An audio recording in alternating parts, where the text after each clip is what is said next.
At first it was just a family dinner. Plates on the table, polite smiles, small talk filling the gaps. Nothing felt dangerous. When your parents invite you to sit down and talk, you don't arrive suspicious, you arrive hopeful. After all, family is supposed to be safe. And safety makes us lower our guard. That's how real family stories begin. Not with warning signs, but with comfort, with familiarity, with trust still intact. Manipulation works best in moments like these, when parents don't look toxic yet, when control is wrapped in concern, and pressure is disguised as love. Maybe you felt it before. The conversation slowly shifting toward what's best for everyone, the future, family sacrifice. Soft voices, caring expressions, until one sentence lands heavy in your chest and everything changes. Emotional blackmail doesn't announce itself. It slips in quietly, making refusal feel like betrayal. When someone says, "If you loved us, you'd sign this," they're not asking for love. They're demanding submission. And few wounds cut deeper than realizing your own parents are using affection as leverage. Family betrayal doesn't need shouting. Sometimes it arrives calmly right there at the dinner table. This is a true family story about pressure to sign documents, but it's also about something far more dangerous: long-term emotional manipulation. About how family drama often isn't loud, it's strategic. About how control thrives when silence is expected and obedience is praised. And most of all, this is a story about an unexpected response. No argument, no confrontation, just a quiet decision that shifts everything. Because some revenge is silent.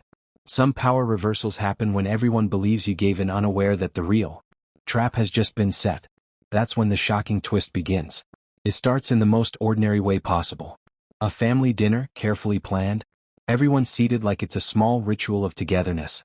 The kind of moment that makes you think maybe things are finally normal. There's food on the table, familiar jokes, the same stories being repeated for the 100th time.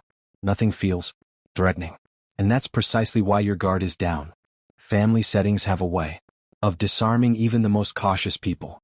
You arrive expecting honesty, maybe even warmth. There's a quiet hope that this dinner means reconnection, unity, or at least peace. When parents ask you to come, there's an unspoken promise that this is about care, not control. You don't walk in prepared for conflict. You walk in prepared to listen. Emotional trust is still intact, and that trust shapes every word you hear and every smile you return. Other relatives are there too. Siblings, maybe an aunt or uncle, all playing their familiar roles. The atmosphere feels neutral, balanced, almost rehearsed. No raised voices. No tension in the air. This is how family manipulation often begins, hidden behind routine. Toxic dynamics rarely show their teeth right away. They wait until you feel safe enough to stop questioning intentions. There's a sense that this dinner is important, though no one says why. You notice small details: prolonged eye contact, pauses that last a second too long, side glances between your parents. Still, you brush it off. You tell yourself you're overthinking.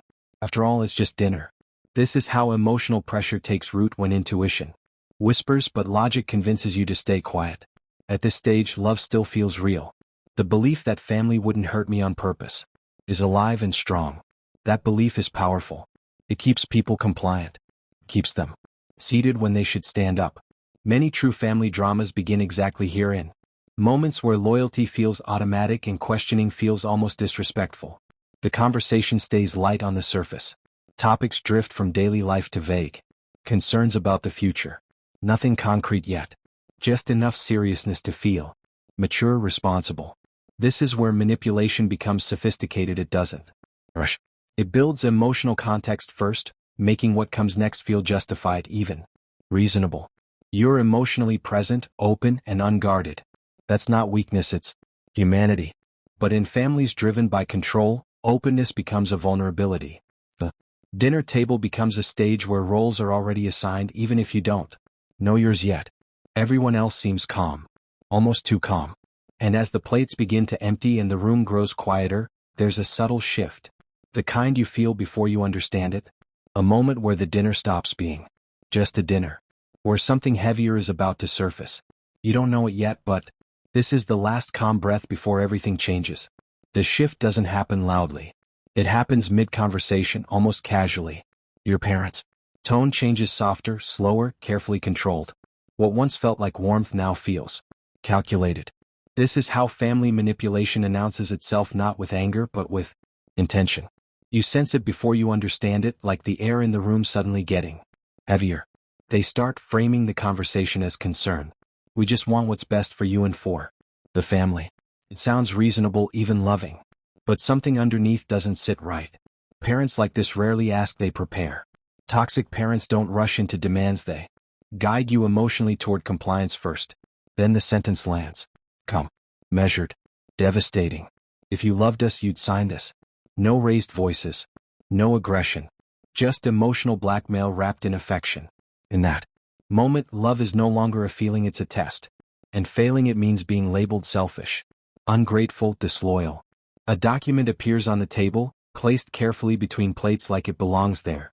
No explanation at first. Just expectation. The message is clear, this isn't a discussion. Pressure to sign documents disguised as family unity. The betrayal isn't sudden, it's surgical. Your chest tightens as the realization hits. This isn't about trust. It's about control. About transferring responsibility, risk, or power onto you while they maintain innocence. Family betrayal often hides behind paperwork because signatures feel more permanent than promises. They talk about sacrifice, about everything they've done for you. This is where emotional manipulation sharpens its edge. Past support becomes debt. Love becomes leverage. The drama isn't loud, but it's crushing. You're being cornered emotionally, not legally yet. Around the table, other family members stay silent. Their quiet compliance adds pressure. No one intervenes. No one questions it. Social expectation joins emotional blackmail, reinforcing the trap. In moments like this, silence becomes a weapon too. What hurts most isn't the document itself. It's the clarity. The realization that this dinner was never about connection. It was staged. A setup built on trust you didn't know was being exploited. And once you see that, there's no unseeing it. That's when it becomes painfully clear this isn't a request. It's a trap. The document on the table isn't an option, it's an expectation. You're not being asked to help, you're being positioned. In that moment, something inside you tightens. Not anger yet. Just the cold realization that you were invited here to be cornered. You glance around the table, hoping even briefly that someone will speak up. A sibling? An aunt? Anyone. But no one does. Their silence isn't neutral. It's approval through inaction. Each quiet face reinforces the pressure, making you feel isolated despite being surrounded by family. Your parents don't push harder. They don't need to. The expectation hangs heavy in the air, thick and uncomfortable. They've done this before, maybe not with documents, but with guilt, with obligation, with the unspoken rule that saying no makes you the villain. You feel it then, the humiliation. Not loud or dramatic, but deep and personal. Being reduced to a role, a resource, someone whose value lies in compliance. This is how toxic family dynamics operate. They don't break you publicly, they pressure you quietly until you fold. Your face stays calm, but inside, everything is screaming. You're being watched, evaluated. Not for your feelings, but for your obedience. This is social pressure layered over emotional blackmail, and it's designed to make resistance feel embarrassing. No one acknowledges how uncomfortable you are. No one asks if you're okay. The absence of care hurts more than any insult could. It confirms the truth you don't want to face. Your boundaries are inconvenient, not respected. In moments like this, people often lash out or shut down. You do neither. You sit there, absorbing it all. The manipulation, the betrayal, the quiet judgment. And in that stillness, something shifts. Pain turns into clarity. Because humiliation has a breaking point. And instead of breaking outward, it begins to turn inward into resolve. You haven't said a word yet, but the silence no longer belongs to them. It's starting to become yours. Instead of arguing, you take a slow breath. Not the kind people notice, but the kind that steadies something inside you. Everyone around the table seems prepared for resistance. A question, a protest, maybe even tears. None of that comes. And that absence is unsettling. In its own way. You look at the document again, then at your parents. Your voice stays level when you finally speak. Okay, you say. They'll sign. The words land softly, but their impact is immediate. The tension in the room shifts. This wasn't the reaction they rehearsed. Your parents exchange a look. Relief passes between them, quick and unguarded. In their minds, the strategy worked. The pressure paid off. This is the moment manipulators crave. confirmation that emotional leverage still holds power. Other relatives relax too. Some look away, some nod faintly as if order has been restored. Compliance restores comfort. The unspoken rule of the table has been upheld. Don't challenge the system. Don't disrupt the narrative. But what no one realizes is that acceptance doesn't always mean surrender. Sometimes it's observation. Sometimes it's patience. You aren't agreeing because you're weak. You're agreeing because you're thinking 3 steps ahead. This is where the power dynamic quietly begins to flip. While they believe the situation is resolved, your mind is already working through consequences, details, timing. Silence becomes strategy. Calm becomes camouflage. To them, this is victory. Proof that authority still works. That family pressure still controls outcomes. They don't question why you didn't hesitate more. They don't ask what changed inside you. Confidence makes people careless. And as the pen is placed closer to you, the room settles into false peace. Everyone believes the story is over. They have no idea the real story is just beginning. The document looks ordinary at first glance. Legal language, dense paragraphs, intimidating. Formatting exactly the kind of paperwork designed to make people sign without thinking. Your parents assume you won't read it carefully. After all, this moment was never meant for analysis. It was meant for submission. But you don't rush. You read every line, slowly, calmly. Your finger traces the text as if you're just being cautious, not calculating. What they don't know is that you understand contracts better than they expect, or that you've learned the hard way never to trust documents pushed through emotional pressure. There it is, a clause most people would skip. A small detail buried in neutral language. Changes everything. Responsibility isn't where they think it is. Control doesn't flow in the direction they assume.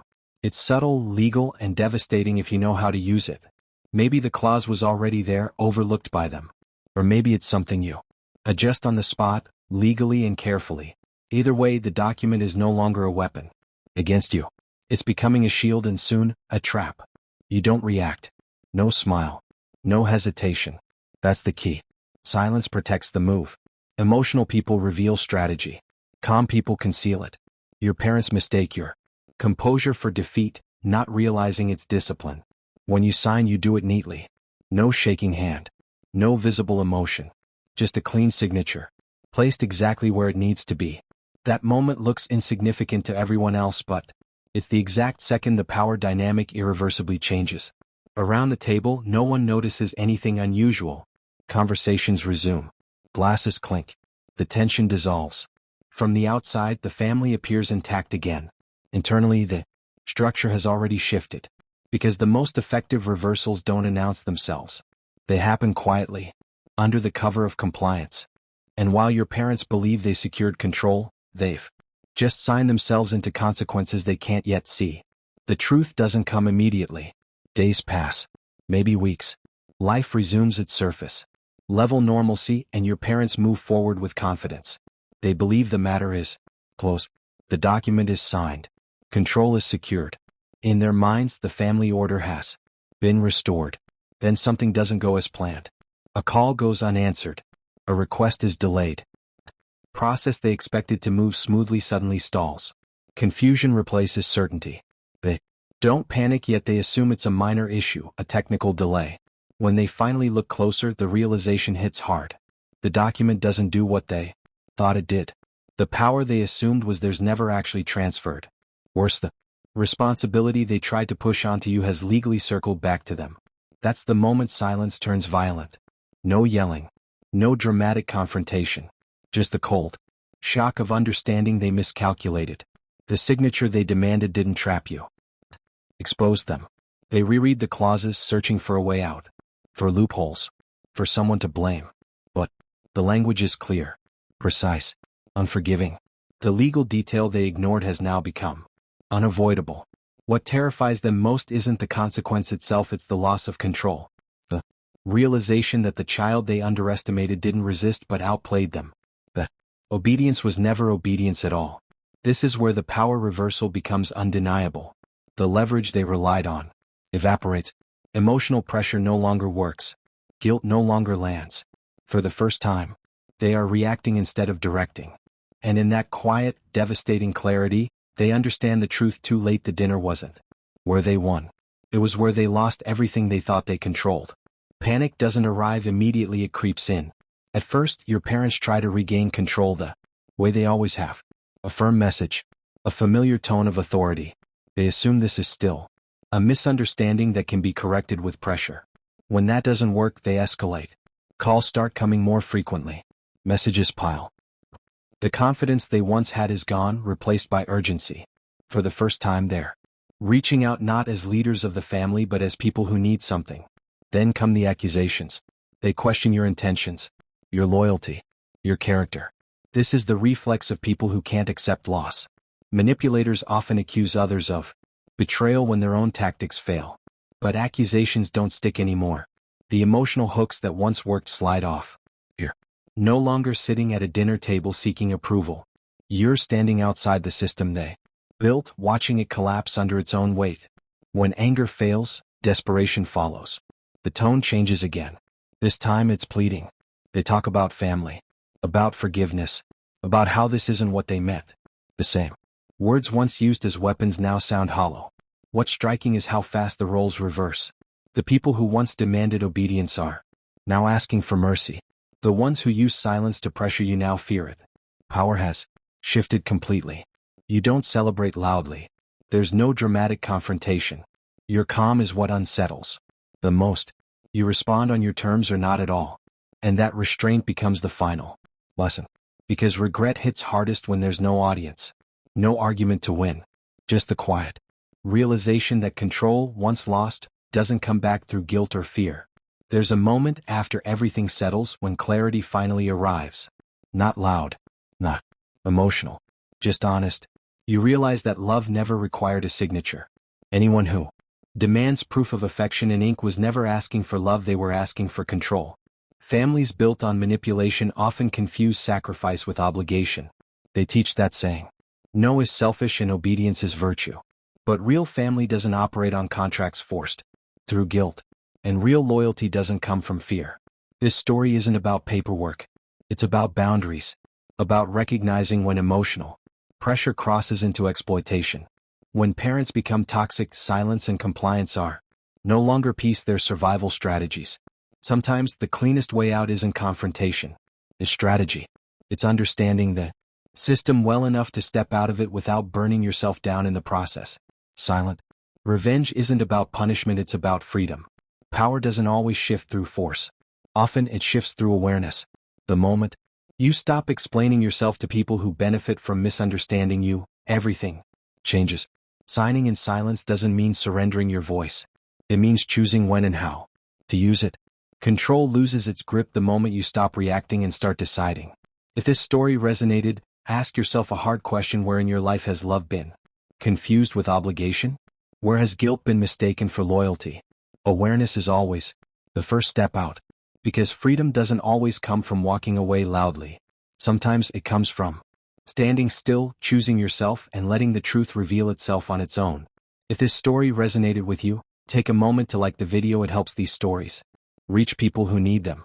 Subscribe to the channel for more true family stories about manipulation, silent revenge, and power reversal. And most importantly, share your thoughts in the comments.